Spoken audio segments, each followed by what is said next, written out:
శ్రీ శ్రీ శ్రీ ఆచార్య ప్రబోధానంద యోగీశ్వర్ల వారి పాదపద్మములకు నమస్కరిస్తూ నా పేరు హరిచందన.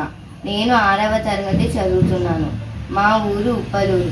ఇప్పుడు నేను భగవద్గీతలోని 3వ అధ్యాయం జ్ఞానయోగంలోని 38వ శ్లోకం చెప్తున్నాను. నహి జ్ఞానేన సదృశం పవిత్రమిహ విద్యతే తత్స్వయం యోగ సంసిద్ధః కాలేనాత్మని విందతి. ఈ శ్లోకం కర్మయోగానికి సంబంధించినది. భావం: జ్ఞానమునకు ప్రపంచంలో సాటి అయినదేది లేదు, దానికంటే పవిత్రమైనది లేదు.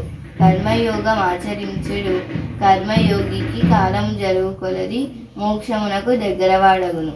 వివరము: జ్ఞానాగ్నికి సాటి అయినదేది ప్రపంచమున లేదు, ఈ అగ్ని కంటే పవిత్రమైనది లేదు.